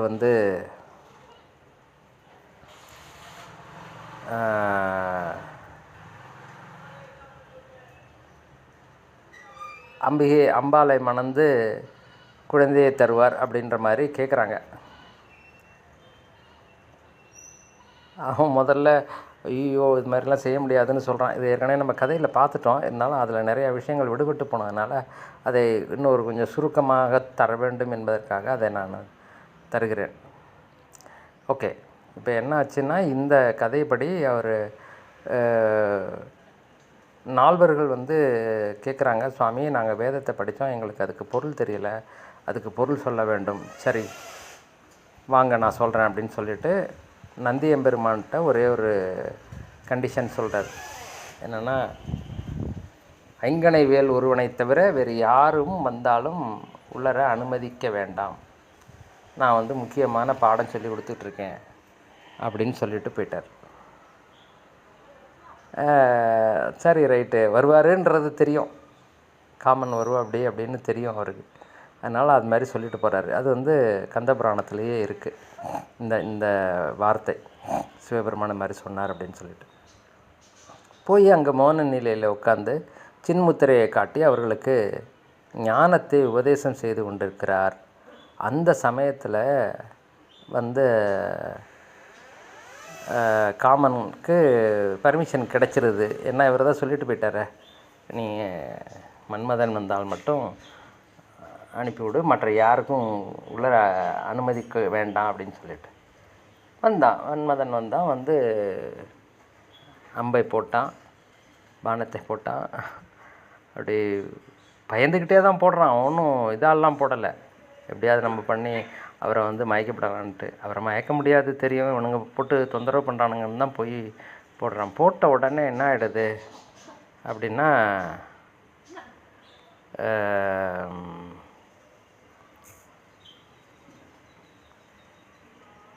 அவருடைய அந்த கோபமான பார்வையை பார்த்த உடனேயே அங்கேயே எரிஞ்சு சாம்பல் ஆகிடுறான். இதுதான் கதை.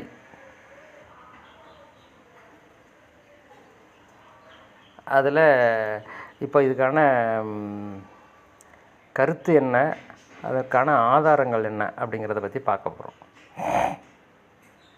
ரொம்ப ஆழ்ந்த பொருள் செறிந்த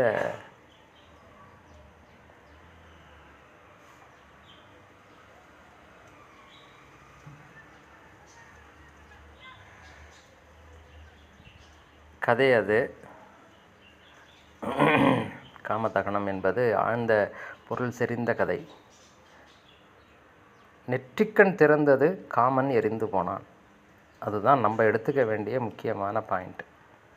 அதாவது எப்போ ஞானக்கண் திறக்கிறதோ அப்போ அவர்களுக்கு ஆசை அழிந்து போகும். அதுதான் அதனுடைய உட்பொருள். இங்கே சிவபெருமான் நெற்றிக்கண்ணை திறந்தார், காமன் அழிந்து போனான் அப்படின்னு சொல்கிறது சிவனுக்கு மட்டுமல்ல, சிவமாம் தன்மை பெற்றவர்கள் எல்லோருக்கும் அது பொருந்தும் என்கிற ஒரு கருத்தையும் அதுக்குள்ளே உள்ளடக்கி இருக்கிறது. அதுக்கு நான் எழுதி வச்சிருக்கிற அந்த இதை சொல்லிடுறேன் அப்படியே. அதாவது, தனக்கென்று ஏதும் தேவையில்லாதவர் சிவபெருமான். ஆதலால் எதன் மீதும் பற்றில்லாமல் இருப்பார், ஆசை இல்லாமல் இருப்பார். ஆனால் நம்ம படைத்து காத்து மறைத்து இந்த 5 தொழில்களை செய்து வருகிறாரே எதனால்? அவருக்கு பற்று இல்லைன்னா சும்மா பேசான்னு கிடக்க வேண்டியது தானே. அப்படி ஒரு எண்ணம் வரும் இல்லையா?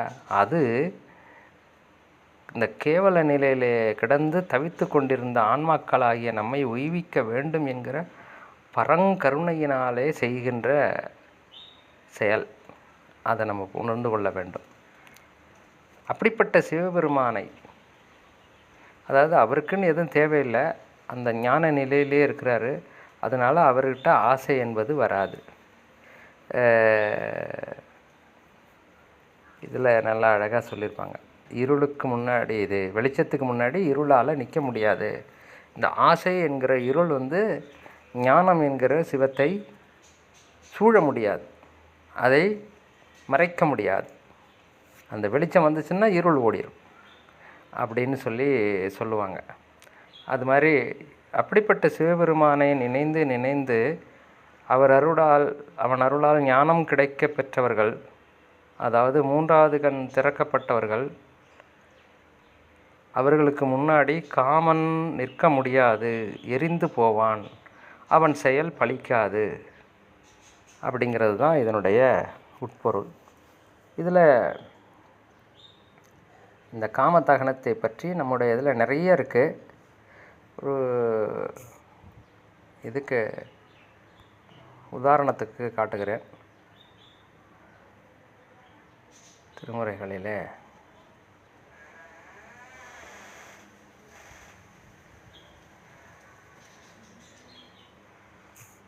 காமனை அப்படின்னு போட்டோம்னா நிறைய பாடல்கள் இருக்குது. காமனை காய்ந்தவன்,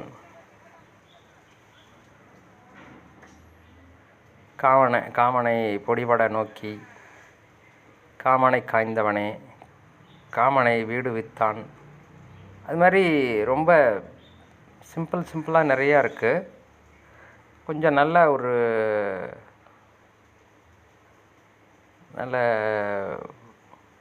விவரமாக இருக்கக்கூடிய விஷயங்களாக பார்த்தோம் அப்படின்னா,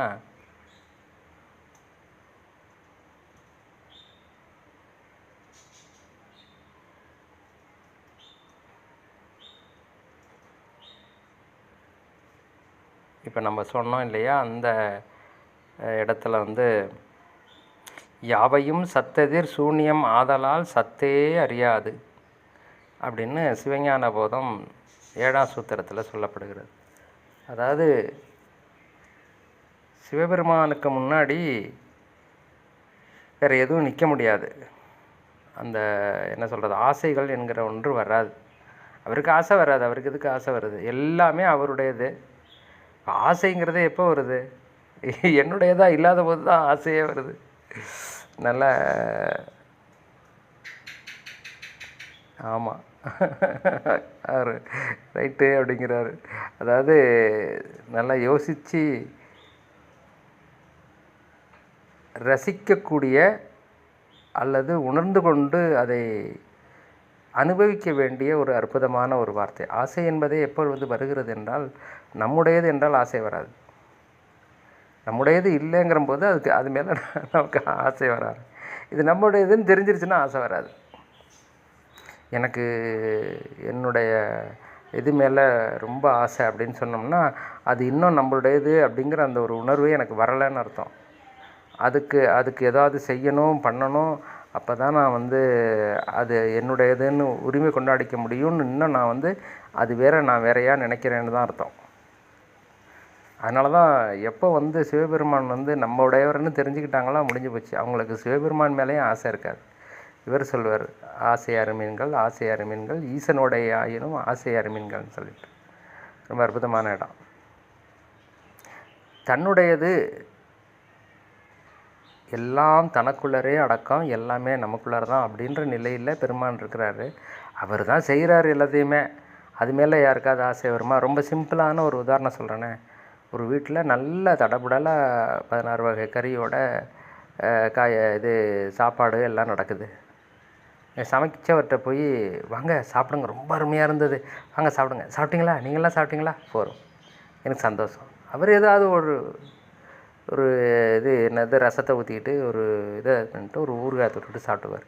என்ன நீங்கள் இவ்வளவு செஞ்சுருக்கீங்க தானே, நீங்கள் செய்கிறதுக்காக நீங்கள் சாப்பிட்றதுக்காக செஞ்சதியா, நல்லா இருந்துச்சா போதும், எனக்கு அதுதான் வேணும் அப்படிம்பார்.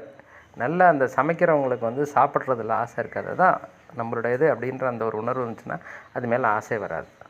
அது வருதுனால என்ன அர்த்தம்னா நம்மளோட இதுன்னு இன்னும் நம்ம அதை புரிஞ்சிக்கலன்னு அர்த்தம், அவ்வளோதான்.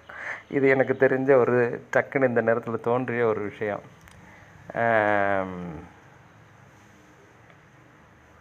இதில் வந்து உற்றுமை சேர்வது மெய்யினையே அப்படின்னு ஒரு பாட்டு ஒன்று வரும். அது வந்து நேரடியாக பார்க்க போனால் காமதகனத்தில் வரும்.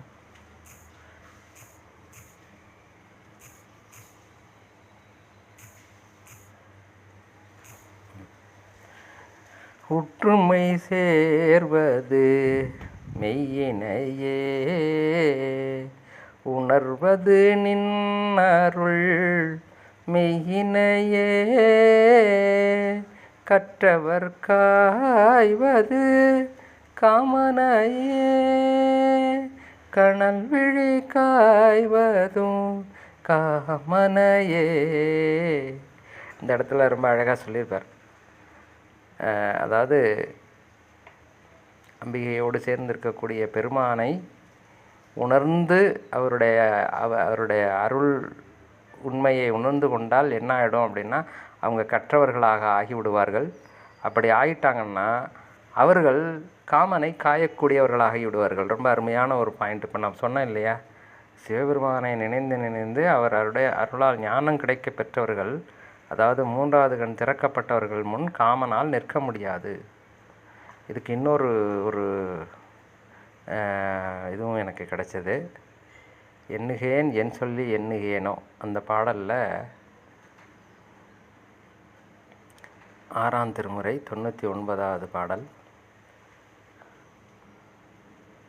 அதில் 3வது அந்த பதிகத்தில் 3வது பாடல். பையரவ கச்சையாய் பால் வெண்ணீற்றாய் பனிக்குழையினாய் பன்னார் இன்சொல் மைவிரவு கண்ணாலை பாகங்கொண்டாய் மான்மரி கையேந்தினாய் வஞ்சக் கல்வர் ஐவரையும் என்மேல் தரவறுத்தாய். இந்த புலன்களுடைய ஆசை என்மேல் இல்லை, இல்லாமல் நீ அறுத்து எடுத்து விட்டாய். அவர் வேண்டும் காரியம் இங்கு ஆவதில்லை. அந்த ஐம்புலன்களால் எனக்கு ஆகிறதுக்கு எதுவுமே கிடையாது. அது எல்லாமே, அந்த ஆசைகள் எல்லாமே அற்று போய்விட்டது. பொய்யுரையாது உன்னடிக்கே போதுகின்றேன் பூம்புகளூர் மேவிய புண்ணியனே. ரொம்ப அற்புதமான பாடல். அதில் இந்த வார்த்தைகள் ரொம்ப நேரடியாக காமதகனத்தை குறிக்கவில்லை என்றாலும் மறைமுகமாக அதை குறிப்பிடுவதாக அடியனுக்கு தோன்றியது. இது ஒரு ஆதாரமாக வைத்து கொள்ளலாம். அடுத்தது அதில் 9வது பாடல்.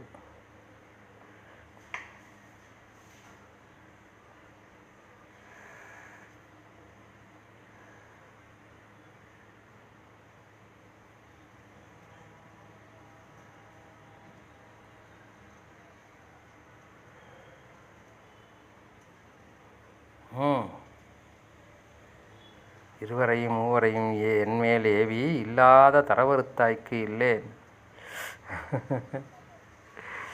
இங்கேயும் ஒரு வார்த்தை சொல்லியிருக்கிறார்.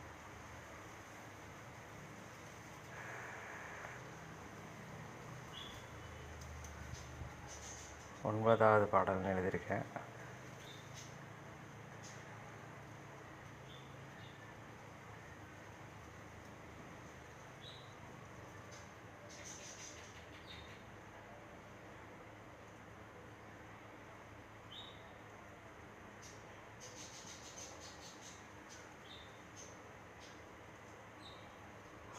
சுரவக்கொடியோன்.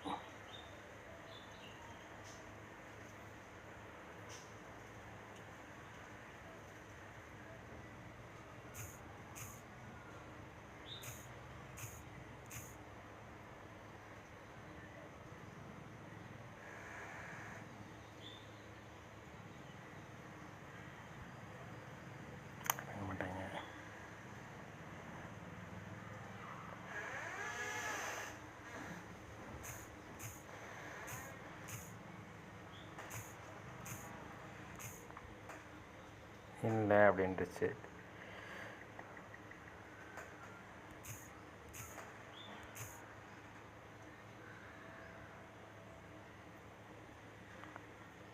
நரவ நிறைவண்டில் கூட போட்டிருக்கிறாரு. சுரவம் செறிவன் கொடியோன் உடலம் பொடியா வெடி செய்தான்.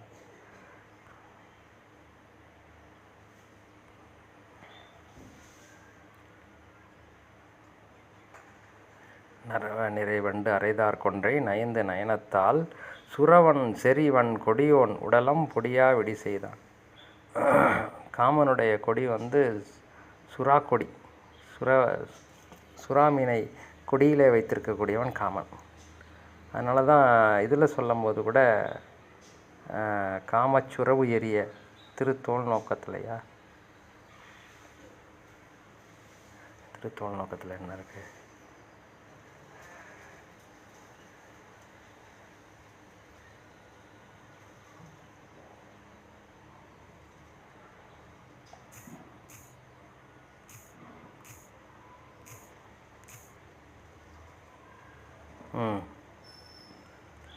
அடைக்கலப்பத்தில் வருது. அதில் என்ன சொல்லியிருப்பார்?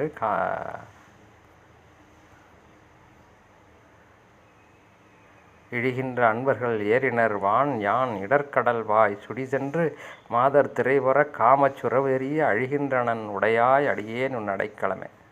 அது கரெக்டாக இருக்குது. ஒரு கடலுக்குள்ளார மாட்டி அந்த இது அலையும் அடிக்குது, இந்த சுறா வேற என்னை கடித்து உள்ளுக்குள்ளார இழுக்குது அப்படிங்கிற மாதிரி நல்லா இருக்குது. இருந்தாலும் சுறா அப்படின்ன உடனே சுரவக்கொடியாயுடைய காமனையும் குறிக்கிற மாதிரி எனக்கு தோன்றியது. அதனால் நான் அதை குறிப்பிடுகிறேன். ஏனென்றால் நம்மளுடைய சினிமா பாடலில் கூட வரும், மீன்கொடி தேரில் மன்மதராஜன் ஊர்வலம் போகின்றான் அப்படின்னு சொல்லிட்டு. இந்த மாதிரி. அடுத்து தோல் நோக்கம் 14வது பாடல், திருத்தோல் நோக்கம்.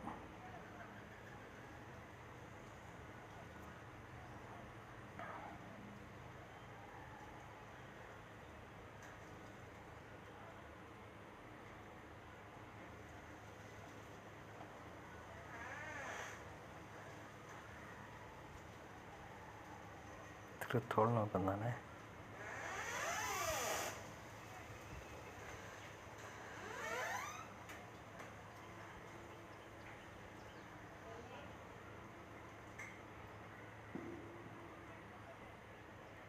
இல்லை, தெல்லேனம்.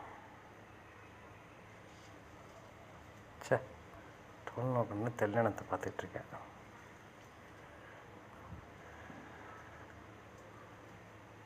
உரைமாண்ட உள்ளொளி உத்தமன் உளம்புகழும் கரைமாண்ட காம பெருங்கடலை கடத்தலுமே இறைமாண்ட இந்திரிய பறவை எரிந்தோட துறைமாண்டவா பாடி தோல் நோக்கம் ஆடாம்.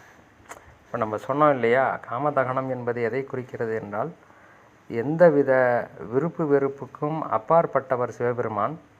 ஆகவே அவரை எந்த விதமான விருப்பு வெறுப்பும் ஆட்கொள்ள முடியாது. ஆகவே காமன் அவருக்கு முன்னாடி தோற்று போய்விடுவான் என்பதை விட அவன் எரிந்து சாம்பலாகி போய்விடுவான் என்பது தான் சரியான இது. அது சிவபெருமானோடு நிற்கவில்லை என்பது தான் நாம் அந்த கதையிலிருந்து புரிந்து கொள்ள வேண்டிய ஒரு விஷயம். எப்போ சிவபெருமானுக்கு அந்த மாதிரியான தன்மை இருக்கோ, நாம் அந்த சிவபெருமானோடு சேருகின்ற போது ஆன்மாவுடைய தன்மை என்ன சொல்லுது? இது சைவ சித்தாந்தம் சொல்கிறது, சார்ந்ததாம் தன்மையை அடைவது ஆன்மா அப்படின்னு சொல்லுது. அப்போ அந்த சிவமாம் தன்மைக்கு போன உடனே நமக்கும் காமனை எரிக்கக்கூடிய அந்த நிலை விடுகிறது. நம்மக்கிட்ட எந்த விஷயங்களும், அதாவது இந்த உடல் சார்ந்த இச்சைகள் எடுபடாது. அதுதான் பாயிண்ட்டு. அப்போ நமக்கு இன்னும் அந்த இதுகள்லாம் இருந்துக்கிட்டு இருக்குது அப்படின்னா, இன்னும் சிவமாம் தன்மையை நாம் அடையவில்லை என்பது தான் பொருள். அதுதானே புலம்பு வேறு. இது என்னது, இது முழுக்க அதுதானே, திருவாசகம் முழுக்கவே. என்னன்னு தெரியலையே எனக்கு. அப்பப்போ இந்த மாதிரி உடல் சார்ந்த இச்சைகளை காட்டுறியே, எனக்கு எல்லாமே தெரியுது நீ தான் அப்படின்னு தெரிஞ்சாலும் எனக்கு அப்பப்போ இந்த மாதிரியான உணர்வுகளை காட்டுறியே அப்படின்னு சொல்லி தானே புலம்பி ஏன்னா அவர் நமக்கு எழுத வைக்கணுங்கிறதுக்காக சாமி அப்படி லைட்டாக காமிச்சு விடுவார். ஐயோ நான் அப்படி இருக்கிறேனேன்னு சொல்லி புலம்புவார். அது பார்க்குறவங்க எல்லோரும் என்ன நினைப்பாங்க, அவர் ரொம்ப மோசமாக இருந்தார் போல இருக்குன்னு நினச்சிக்குவாங்க. ஆனால் சிவபெருமானுடைய இது வந்து என்னென்னா, கீழ்நிலையில் இருக்கக்கூடிய மனிதர்களுக்காக பாடல் எழுத சொல்லணும்.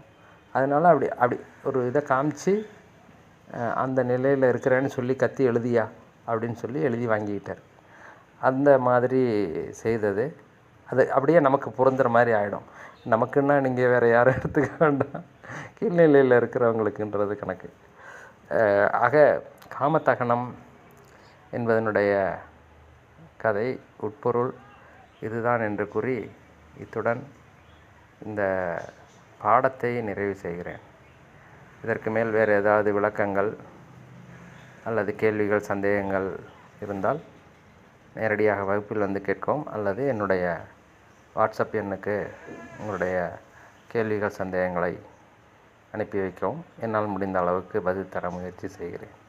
நன்றி, வணக்கம். திருச்சிற்றம்பலம்.